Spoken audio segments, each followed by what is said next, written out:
think it is recorded. And yeah, so I will be talking about the practice problem for today. So let's X denote a random variable and coming from a multinomial, or let's see, what is the name for that? Multinomial distribution with two parameters. One is a scalar n, the number of trials, and then the probability vectors for each of the category. So it should be a vector of length r. And we are asked to show that U is, which is by these, we define it as x1 plus x2. So the sum of the two random variable for the number of success in the first two category. And we want to show that this random variable U, which is a sum, follow a binomial distribution with a same number of trials, total trials, n. And the probability is actually the probability for the first two category, P1 plus P2. So that will be our problem. So, no, this is not the homework. This is a practice problem that is given, yeah. So, yeah, because I think the homework problem, so far is not covered yet, the material. So it will be like in the lecture later. Yeah, so I'll be talking about a practice problem. Yeah, so here we have X follow a multinomial subscript R, and then n vector of P. Here we have a multinomial theorem, which is saying that for x1, ranging for all the possible value, for x2, and then all the way to xr, and then this ratio of factorials, x1 to x2, and then all the way to xr. And then a1 raised to the power of x1, a2 raised to the power of x2, and then all the way to ar raised to the power of xr. So here, this is not regarding to any like a probability distribution. This is just saying that this equation, the left-hand side, is equal to the following on the right-hand side. This is just one particular theorem that is saying that if you have a sum on the left-hand side, then this is equal to the right-hand side. So this is just maybe theorem that we will be using later. It's called multinomial theorem. And I believe there's also another version for the binomial version, which is something like that, and that it can also be represented by like a shorter summation and then taking the power. But this is the one that we'll be using. Okay, with this theorem here, and then now we can talk about our distribution of interest. We are interested in this new random variable U, which is defined as a sum. And then we are going to look into this distribution by using the moment-generating function, because the moment-generating function has a very good property, such as uniqueness theorems. If you recognize the moment-generating function of a new random variable that looks like something that you are familiar with, then you can claim that the new random variable follows the distribution that you are familiar with. So that is the things, a property or a tool that we'll be using here. So U is equal to x1 plus x2, and then function of t. Now we are going to set it to using the definition of the moment-generating function. So the definition for the moment-generating function is that the expectation of e raised to the power of t multiplied by the random variable. The random variable here is actually u, but here we are going to substitute with the form that we define here, where this is e raised to the power of t multiplied by u, and u is just x1 plus x2. Yeah. And then this is a discrete distribution. So we can write the expectation in terms of summations. So again, x1 to x2 all the way to xr.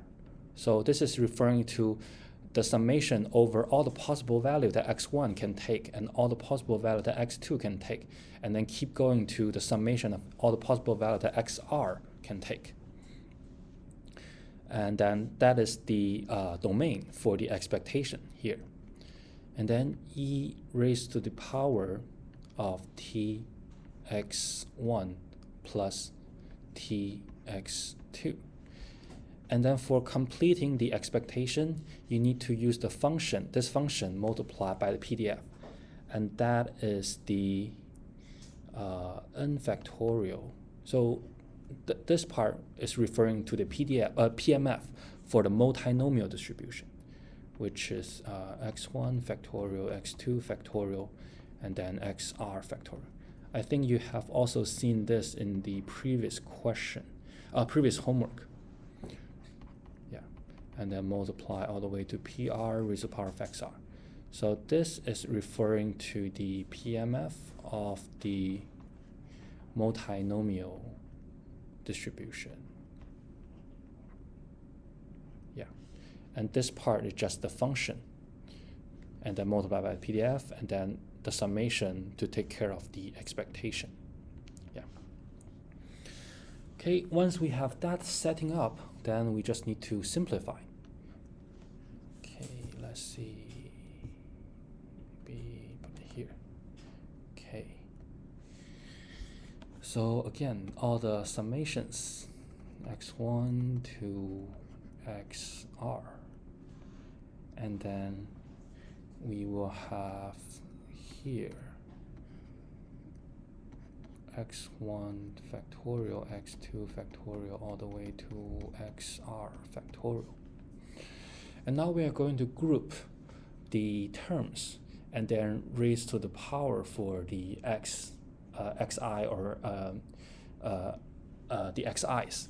And in this part, we only have the P1 and P2 are going to affect it by this exponential terms when we introduce the x1 and x2. So explicitly, we have P1 multiplied by e raised to the power of t, and then altogether raised to the power of x1. So yeah, so both of them share the power of x1 here, and then we are going to group the things in them together. So P1 multiplied by e raised to the power of t, and then altogether raised to the power of x1. And then same thing for P2. And then after that, it will be P3 raised to the power of x3, and then all the way to PR raised to the power of PR. Okay, so once we group everything together, now we can apply the theorem to simplify this longer summation into shorter terms, as what we have seen in this theorem here. So by matching the terms here, we can group this as the A1 in the theorem here, and we can group this as A2 in here, and then the power, it's just the same notation. So once we match the terms from our solution to that, we can use the right-hand side to represent this long summation. So we have A1, which is P1 e raised to the power of t plus A2 P2 e raised to the power of t plus P3 plus all the way to PR, and then all together raised to the power of n, and that should match your the same formulation on the right hand side. And one more thing that we can simplify this form is that we also know the constraint. So for let's say I equal to 1 to r pi. It's need to equal to 1. So we can write P3 summation all the way to PR as 1 minus P1 minus P2. This is just coming from the constraint. Then we can use two parameters to express, to further shorten this summation. So we have P1,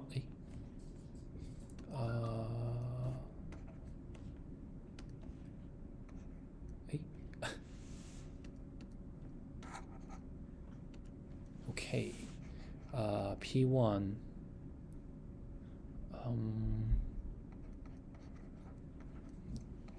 if you want, you can also group them together, and then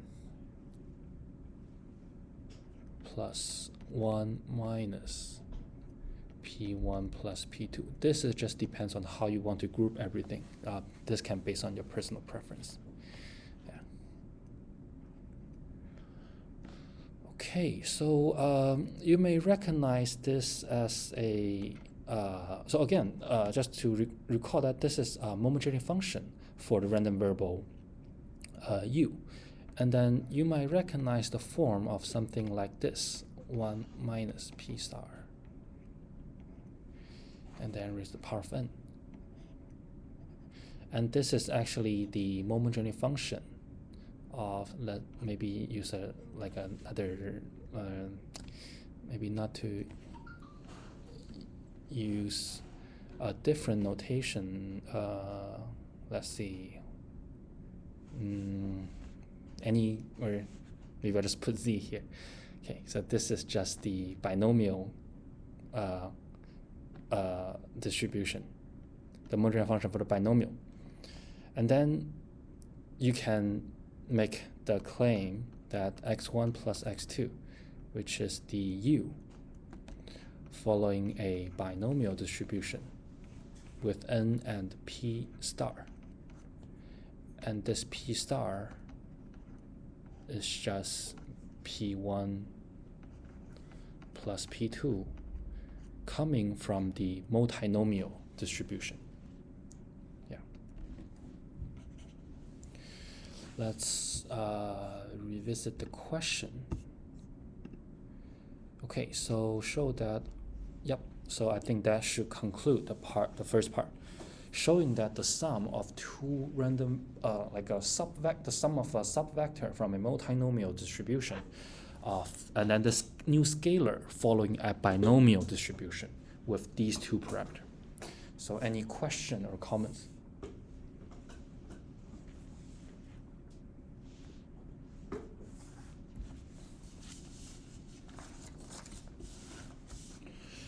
Okay, if not, then let's take a look at part B.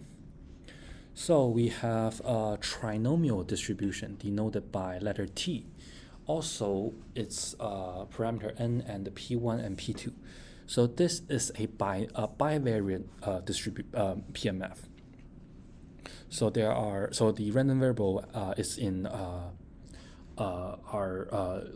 two elements in a vector, and also have this joint probability mass function, x1 equal x1 and x2.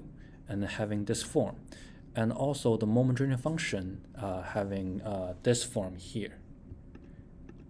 Okay, so consider again the multinomial distribution from part A, and then we're going to show that this vector, this random vector, is following a trinomial distribution. So we are going to use the moment generating function again, and see if the joint, the moment generating function of this joint distribution will look like this.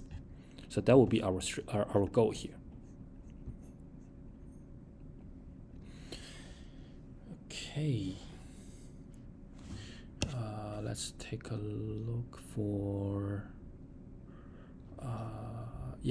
arbitrary xi and xj. Okay.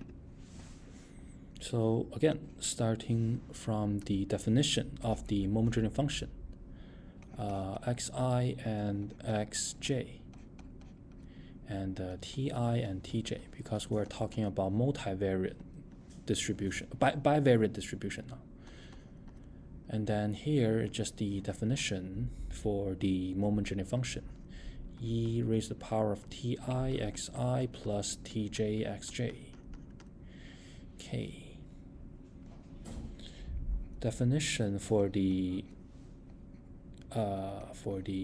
expectation. So again, summation for each of the category. x2 all the way to xr. Okay, and then the same function here multiply by the PMF. And this PMF is referring to the multinomial PMF at this time. x1 factorial all the way to xr factorial, p1 x1 all the way to pr xr. Okay, so here we're referring to an arbitrary I and j index, so we just need to group them together as what we have done in the first part. So all the summations all the way to xr.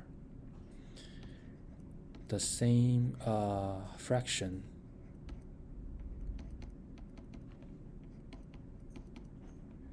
and then grouping ETI multiplied by PI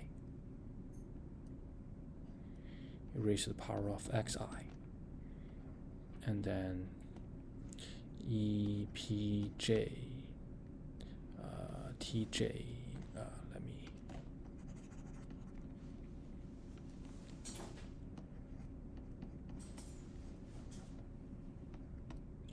together raise the power of xj, and then you have P1 all the way to PR, just not the but the Pi and j are not there. Yeah. Okay, and then the rest is just the same. We have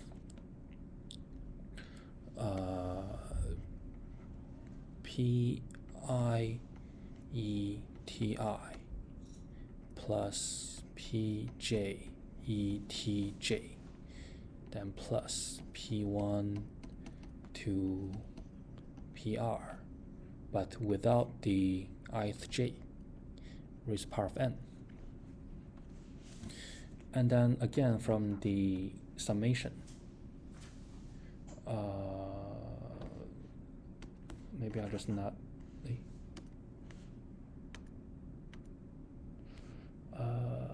Yeah.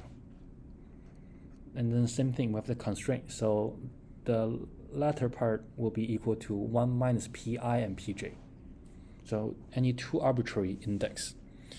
And then we have Pi ETI plus PJ ETJ plus 1 minus Pi minus Pj. So in total, we are able to use two probabilities to represent this PMF. And let's take a look at the problem. We have this formulation constructed, except that we're just referring to arbitrary index I and j. And because of the uniqueness theorem, we can claim that the subvector xi and xj, they follow a trinomial distribution. So just to make a conclusion, xi and xj. So this is in normal 2. Not normal, but I mean count, natural number. So because they can take natural numbers and then 2 dimension. Okay, follow a trinomial. Just use a letter capital T for that distribution, and then with Pi Pj. So this distribution takes in 3 parameters here. Yeah. Yeah, so the basic idea is the same. Well, I mean the procedure. You set up the modular function of the joint, and then using a definition to write it as the expectation. And then from there, you're expanding the expectation by the definition for the expectation, grouping things together, and then further, there's one more constraint for this part, and then the last step is that you need to matching with the modular function of something that you're familiar with, and then you can make your final conclusion.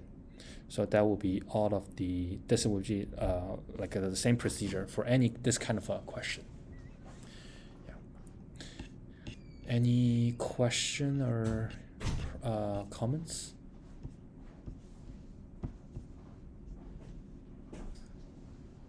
Okay. I didn't know this thing only allows 3 pages, so maybe I'll just need to clean up.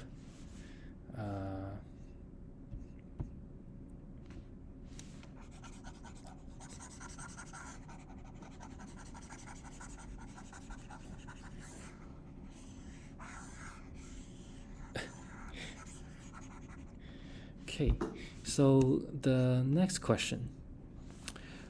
Okay, now we're talking about the conditional distribution.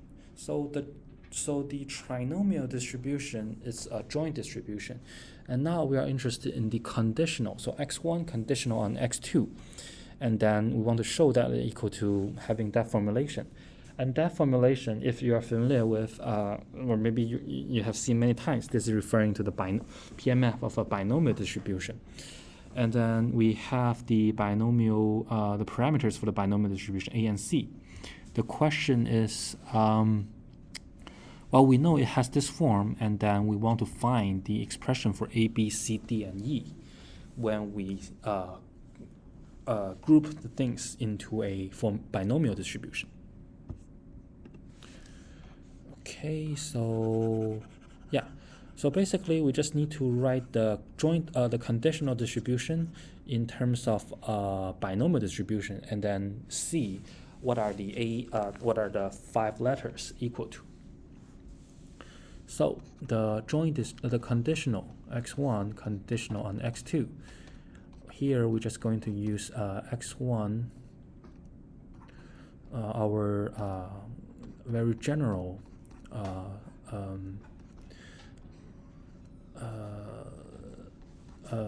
definition for that. Joint over the marginal is equal to the conditional. So very similar, a very simple definition there. And then the joint is referring to the binomial, I think is the trinomial, yeah. And then the marginal, I think the marginal is actually coming from your previous homework, which is the binomial. But if you don't know, then you need to derive the marginal. Here, we're just assuming that we know, which is from our previous homework, it's a binomial. Yeah. And if that is unclear, then you can take a look at the previous homework. So here we just work on the numerator, the joint for now. XR and then P1, X1, P2, X2, and then 1 minus P1 minus P2.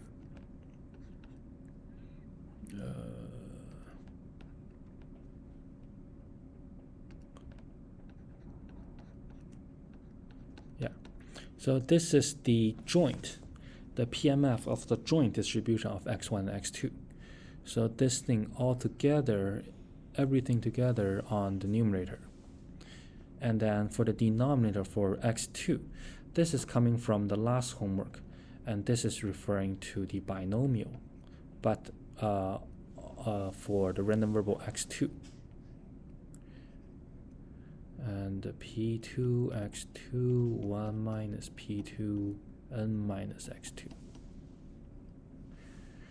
Okay, so now we just need to group things together, and let's see if we can simplify it. We can express everything in terms of a binomial formulation, and then we're going to read the A, B, C, D, E from that, and then to answer the question. Okay, so let's see. We have n factorial x1 to xr factorial. And we also have n factorial for the binomial x2 and n minus x2 factorial. Okay. And we have the p1 x1 and 1 minus p1 minus p2 n minus x1 minus x2. So the p2 raised to the power of x2, they have been cancelled out, so I'm just not going to write it here. Then 1 minus p2 and n minus x2. Okay, let's see what else we can simplify from here.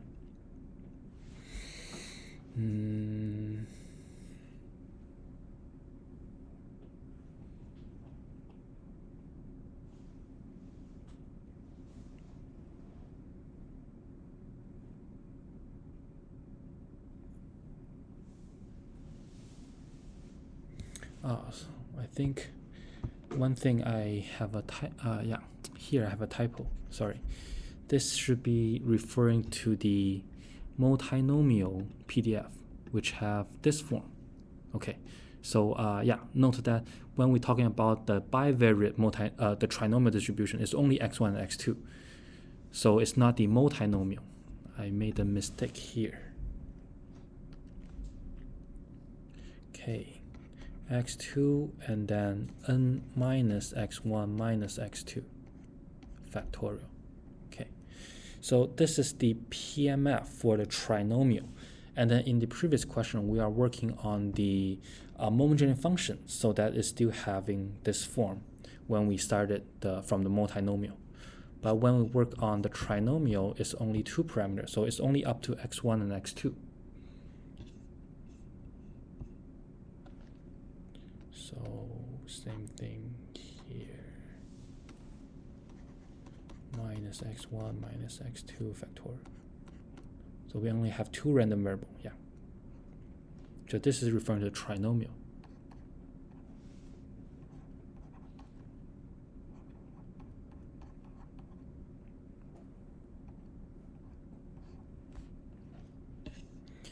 Okay, then the problem now just reduced to how to group these things. So the n factorial and the n factorial can also be cancelled out. x2 factorial and x2 can also be cancelled out. So we should have a n minus x2 factorial over, let's see, x1 factorial and n minus x2 minus x1 factorial. Okay, that's that. And what else we can simplify?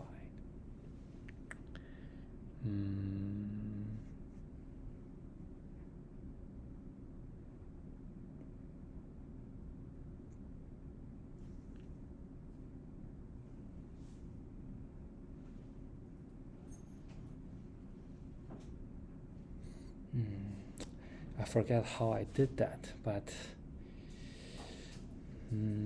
any thoughts? I forget one thing that I did here.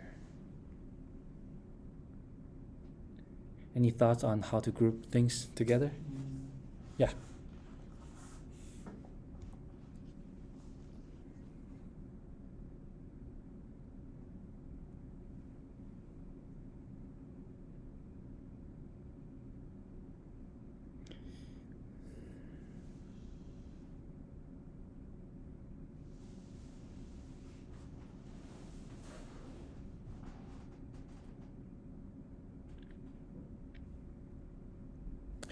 Maybe just let me put down the answer and then circle back on the 1 minus p2 raised to the power of x1 1 minus p1 over 1 minus p2 together raised to the power of n minus x2 minus x1. Just by reading or just by grouping things, here we have n minus 2 choose x1. This operation will give you n minus 2 factorial over x1 factorial, and then n minus 2 minus the x1 factorial. And then we have the rest. Yeah. But there's some trick to group these things together. Yes. Sure, let me finish this first. Yeah.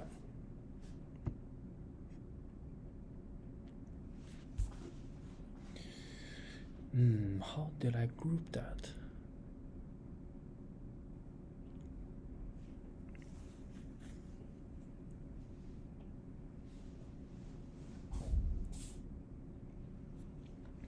Okay, so one way that you can do that is here, plus x1 minus x1, and then separate the terms here.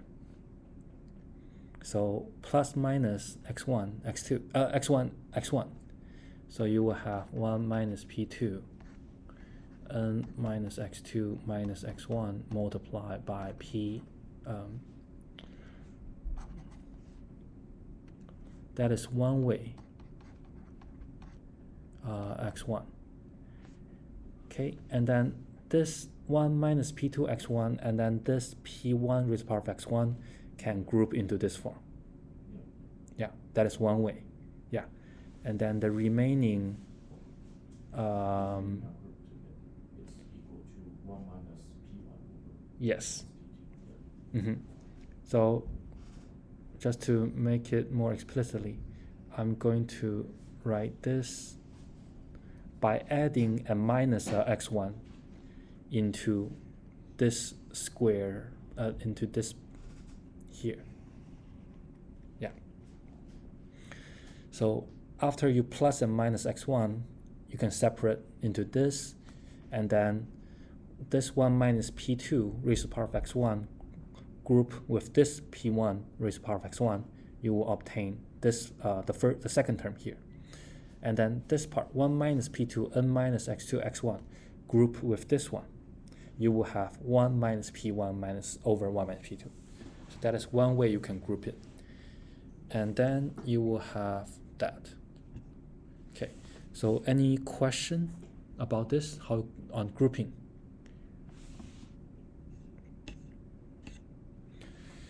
Okay, so here we can read this is a binomial distribution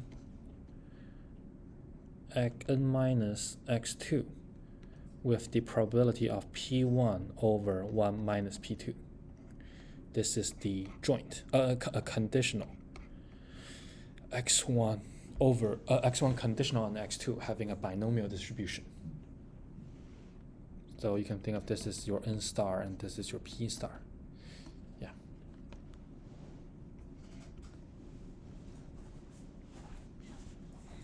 So just to summarize, we starting from the definition, joint over the marginal. Plug in the joint and then plug in the formulation of the marginal. And then the marginal, this is coming from homework 3. Okay. And then here there's just one trick for applying for summation for grouping things, plus and minus x1. This is a formulation of a binomial. We consider this as a p star, 1 minus p star, and then n star choose x1. Okay, then you can recognize the similarity to the binomial distribution. Okay. So the conditional is the binomial.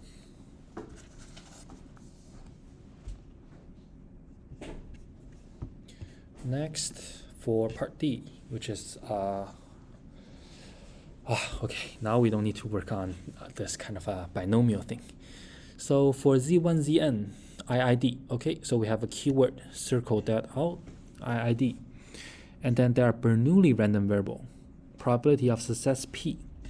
W is the symmetric n by n, and then Wii are 0. So the diagonal elements are all zeros. Let Q1 in this form, Q2 in this form, find the expectation of Q1 and Q2. Okay.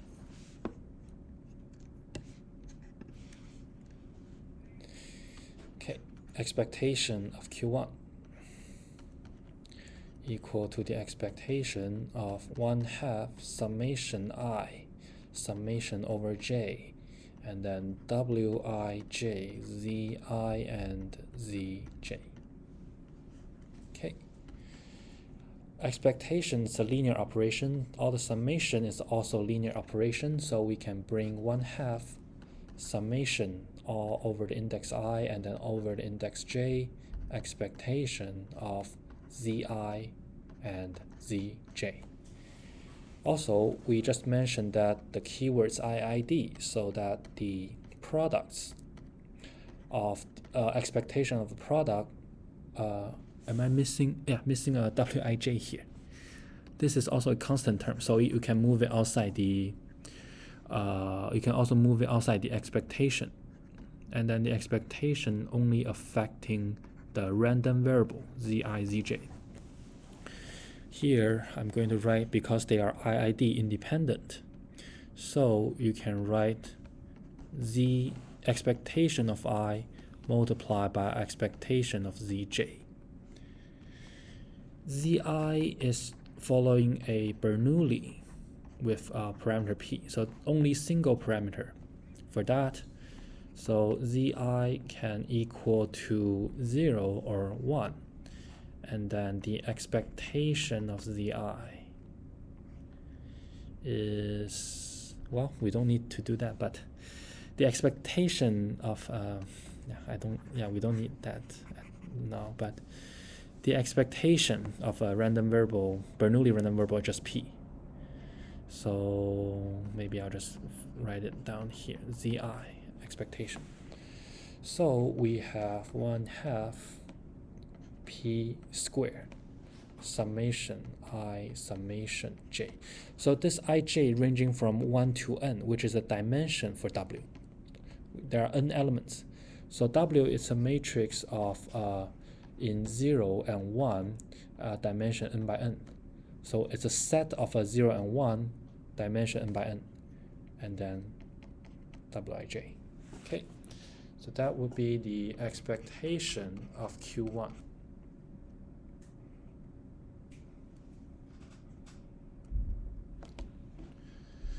Okay, let me just also comment on the variance of Zi. This should be P multiplied by Q, where Q is 1 minus P. This is just, you can consider this as a known information for a parameter, for a random variable to come from a Bernoulli distribution. Okay, our second half is the expectation of Q2. And then Q2 takes the form of 1/2 summation I summation over index. So I and j ranging from 1 to n. And then Wij, let me take a look. Ij Zi minus Zj squared. Okay. Zi minus Zj squared. Closing expectation. Okay, let's see. These are all constant. Summation I, summation j, they are linear operation. Wij is a scale constant, and then expectation of Zi minus Zj squared. So this not yet, we have not yet expanding that, but we just live as a square of difference. Okay, there are also different ways that you can work on that, but this is just one way that I work on how I work on that. So I'm going to consider this as a second moment. That means we can work on this second moment as the variance of zi minus zj plus the square of zi minus zj, which is its first moment, and then taking the square.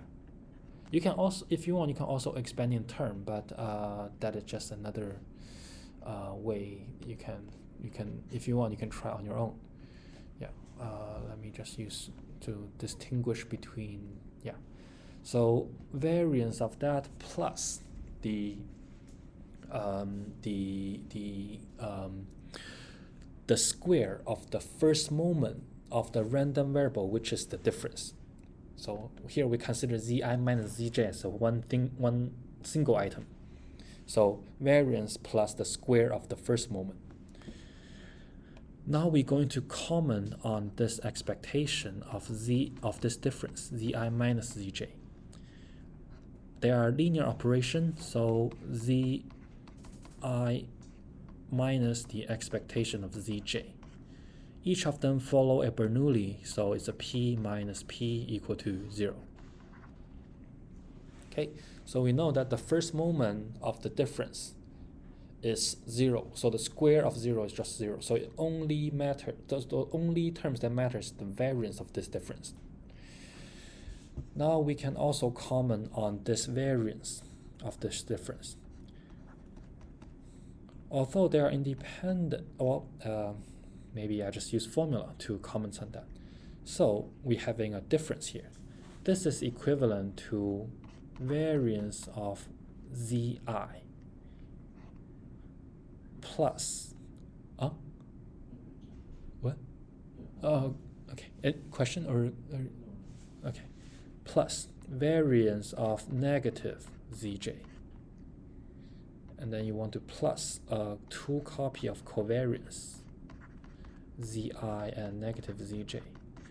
One thing is that, again, coming from the IID, this is 0, so they are independent. So it only matters so only the variance of the individual zi and zj matters. And then we have the variance of zi plus the variance of zj. Because the minus term here you can consider as a minus 1. When you move it outside, you need to take the square, so it's a plus. So it's p1 minus p, and then plus p1 minus p equal to 2 copy of p1 minus p. Okay, let me move. Okay, yeah, that's that. Okay, so back to the original question or original equation here. Summation I, summation j, wij, and then 2p1 minus p. Okay, maybe closing the square bracket is referring to whatever we talk about on the z. And this can be simplified to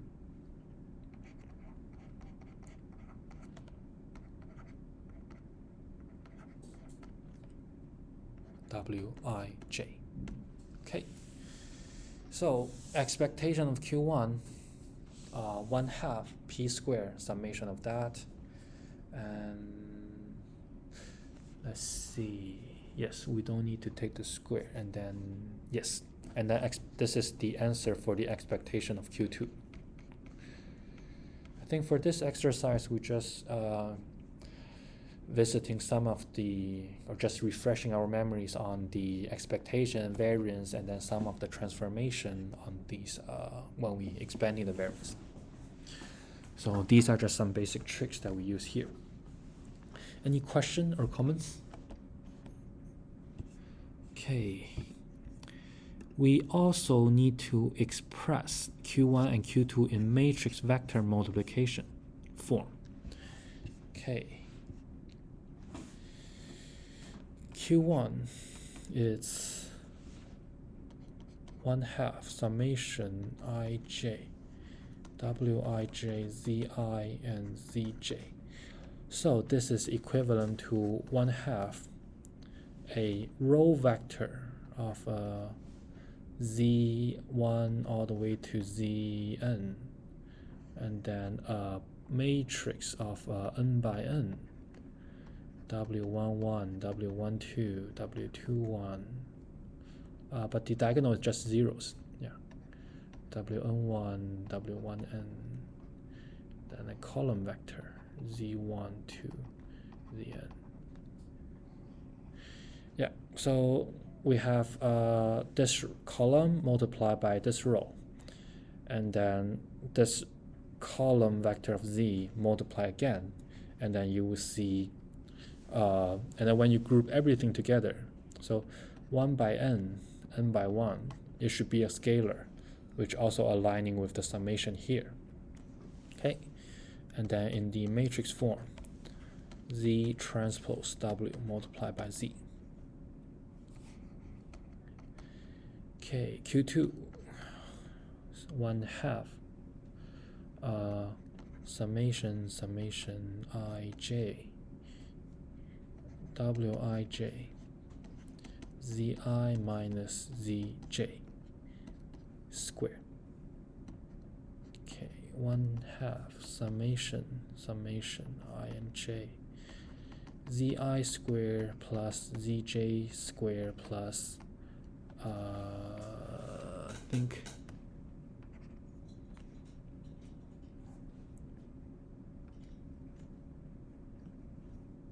minus 2 copy of zi and zj. Okay, so this should be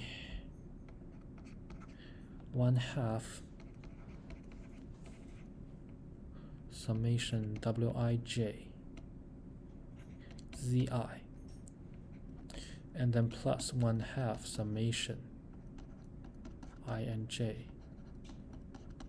zj. Okay, here we can comment that because they are sum over all the ij's index, so regardless of either you're working on ji or j, they all should sum up into the same terms. So the first two terms here, so there's another term later we talk about, and this is just one copy of I and j, wij zi, okay, I'm missing a square here, yeah.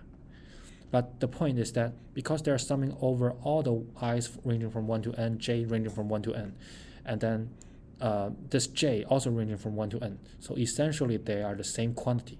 So here we're just going to use the one with I to denote the summation of half of this and half of this, and then just one copy of that. Okay, so that is the first two terms. The second term here is that we have the minus from here.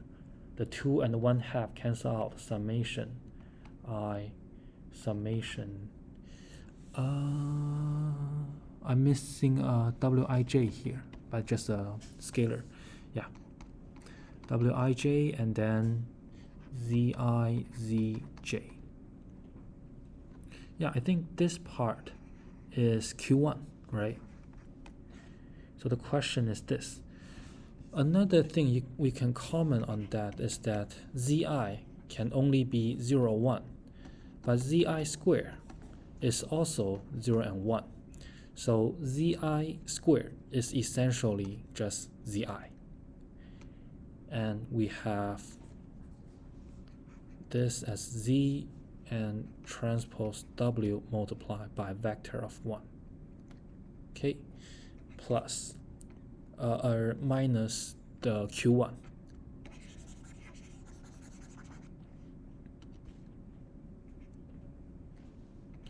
Z transpose W Z. Okay, so the things that you just need to recognize is that Zi is essentially, Zi squared is essentially Zi, because Zi can only be in the set of 0 and 1. That's the only thing that would reduce to this here. And then if you want, you can use the column vector, multiply by the block, and then multiply by column of 1, and see if you can get this this terms here. Okay, so I think I'll just stop here.